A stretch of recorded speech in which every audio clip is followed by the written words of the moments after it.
Je vois souvent et j'entends souvent dire un Docker, le Docker, créer un Docker, démarrer le Docker, et le problème c'est que ça veut rien dire.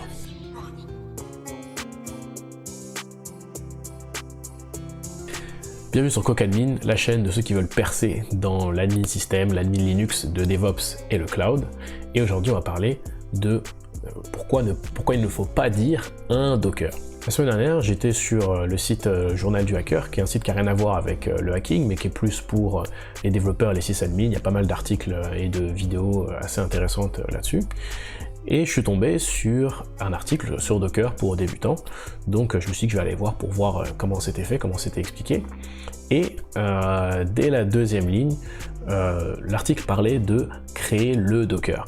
Et tout de suite, ça m'a rappelé que c'était pas la première fois que je voyais ça, et que souvent, parmi ceux qui commencent à découvrir et à apprendre Docker, j'entends le Docker, créer un Docker, etc. Et outre le fait que moi ça m'irrite un petit peu, à la limite si c'était juste ça, ça serait pas très grave. Ce qui est un petit peu plus gênant, c'est que si la personne en face, elle est un peu plus familière avec Docker, et bah vous passez instantanément pour quelqu'un qui sait pas trop quoi il parle, ou pour quelqu'un pour qui c'est pas tout à fait clair comment marche Docker et les différents éléments qu'ils font marcher. Et en fait, c'est pas tout à fait entièrement de leur faute, parce que le problème c'est qu'il y a plein de choses qui s'appellent Docker. Et donc c'est normal, c'est normal que ça soit confus quand on commence à utiliser Docker, qu'on utilise le mot Docker pour désigner plusieurs choses, parce qu'effectivement il y a plusieurs choses qui s'appellent Docker, il y en a au moins 6, et c'est de ces 6 choses-là dont on va parler aujourd'hui, pour essayer d'enlever un petit peu le flou.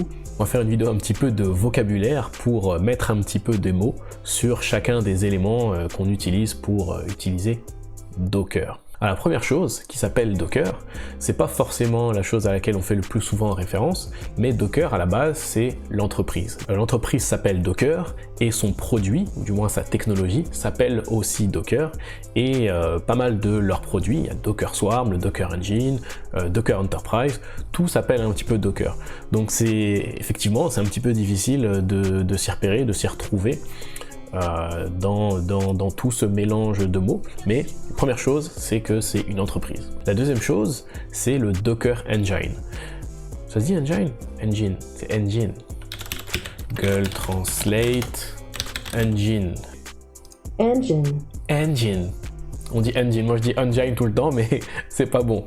Et donc le Docker Engine, c'est le moteur Docker. Donc quand vous installez Docker sur votre machine, c'est ça que vous installez principalement. Vous installez aussi d'autres choses, on va en parler, mais le Docker Engine, le moteur Docker, c'est ce qui va pouvoir gérer vos conteneurs, ce qui va créer vos conteneurs, ce qui va créer vos réseaux pour connecter vos conteneurs entre eux. C'est le cœur de ce qui fait fonctionner la technologie Docker sur votre machine, sur votre ordinateur, sur votre serveur. La troisième chose à laquelle on peut faire référence quand on parle de Docker, c'est le client Docker. Donc quand on installe Docker sur notre machine, on installe à la fois le Docker Engine,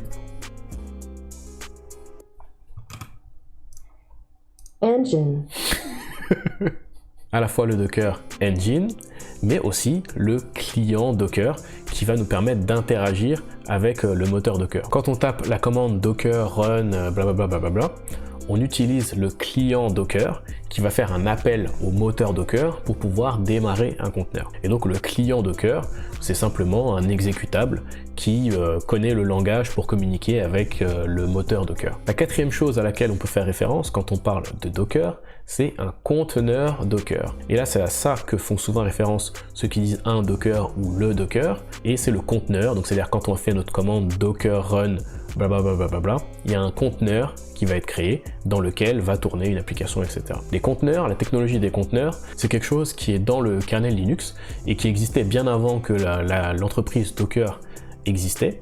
Et donc c'est ça un petit peu la différence avec des conteneurs. Il y a d'autres systèmes pour faire fonctionner des conteneurs sous Linux, et il y a Docker, et qui est la façon la principale que les gens aujourd'hui utilisent pour faire tourner des conteneurs sur une machine. La cinquième chose à laquelle on peut faire référence, c'est les images Docker. Et c'est là où un petit peu la confusion commence à s'installer, parce qu'à la limite, s'il y avait juste les conteneurs Docker, on pourrait dire ok, un Docker, on fait toujours référence à un conteneur, pourquoi tu nous embêtes avec tes histoires de vocabulaire? Mais le problème, c'est que parfois, quand on dit créer un Docker, qu'est-ce qu'on crée? On crée une image ou on crée un conteneur? Là, c'est là où c'est flou. Si on dit créer un Docker, on ne sait pas de quoi on veut parler. Et donc, on crée une image pour pouvoir démarrer un conteneur à partir de cette image. Et la différence peut paraître peut-être subtile si vous n'avez pas l'habitude de jouer avec Docker, mais c'est quand même quelque chose de fondamental à comprendre, la différence entre une image et un conteneur.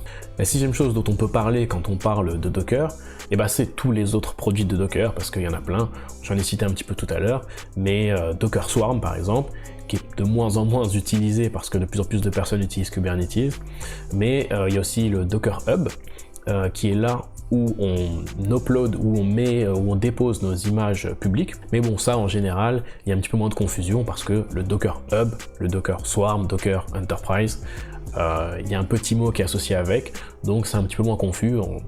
On peut y faire référence juste par le Hub ou par juste Swarm, et là on comprend de quoi vous parlez. Si vous voulez en apprendre un petit peu plus sur Docker, vous avez raison. J'ai fait toute une série de vidéos sur Docker pour expliquer pas à pas de zéro comment est-ce que ça fonctionne, comment l'utiliser. Donc je vous laisse le lien pour aller voir ça.